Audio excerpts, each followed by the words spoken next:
Let me explain. Imagine a world where time moved slowly. A world where meeting the person you'd spend the rest of your life with wasn't a calculated move by an algorithm, but a stroke of fate. Your grandfather didn't have the luxury of a swipe. He didn't have a catalog of thousands of faces in his pocket. He had something much powerful: patience. He waited for hours at a bus stop just to catch a glimpse of her. He wrote letters that took weeks to arrive, choosing every single word as if it were a drop of gold. There was a sacred craftsmanship in love back then.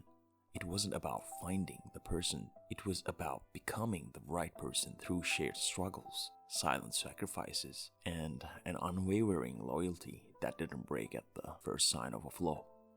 But look at us now. We live in a world of instant gratification and disposable souls. We've traded the depth of the ocean for the glitter of a shallow puddle. Today, we treat human beings like products in a digital catalog.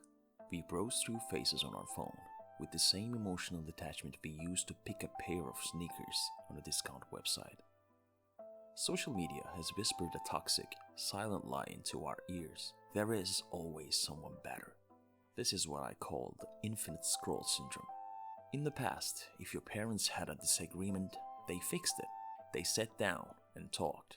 Today, if a partner has a minor flaw, if they are too loud or not successful enough, or simply boring for a day, we don't fix it. We replace them. Why fix a broken heart when you can just download a new one? We have become materialistic observers of love.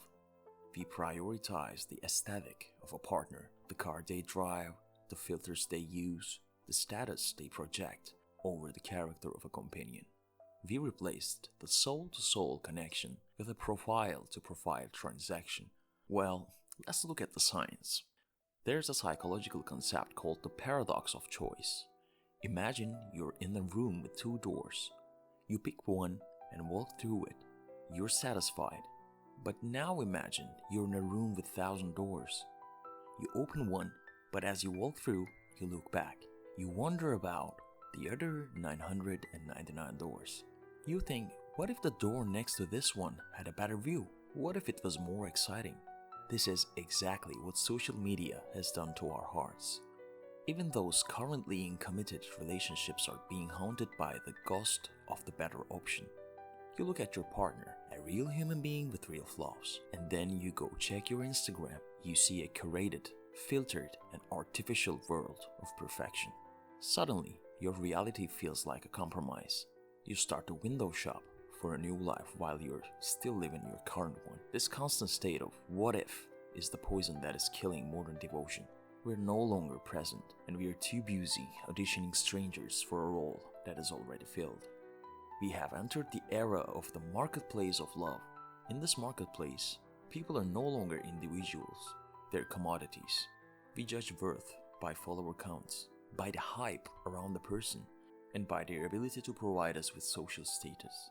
We have become addicts of the Dopamine Casino. Every like, every new follower, and every flirtatious DM triggers a hit of dopamine in our brains. It's a chemical high, but the problem with a high is that it always ends in a crash. We're not looking for love anymore. We're looking for the next hit of validation.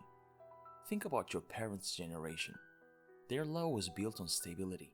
Our generation's love is built on stimulation. But stimulation is fleeting.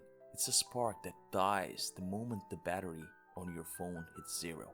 We are digitally crowded, but emotionally starving. We have 10,000 digital friends, but not a single human being to hold our hand when the world gets dark. The tragedy of the 21st century is that we've made love efficient, but we've made it empty. We've optimized the dating process until the magic was gone. If you want to find the love that stood the test of time, you have to do something radical. You have to go offline. You have to realize that a human soul cannot be captured in a bio, and a life cannot be lived through a filter. Real love is not found in a search bar. It is built in the messy, unedited, and quiet moments of reality. It's found in the courage that stays when algorithm tells you to leave. It's found in the wisdom to know that different isn't always better. The algorithm can find you a match, but it can never find you a soul. That part is a human decision. It's your decision. If you want to experience a love like your mom and dad lived, try their way of living. Find someone in real life. Make sacrifices. Prioritize emotions above stimulation. And don't ever forget, real perfection comes from imperfection. I am Explainer, and I hope you find something real in this digital world. But despite love, I like making videos. So, don't forget to like the video and subscribe to the channel. Maybe you can watch my next video with the love of your life. So, see you in the next video.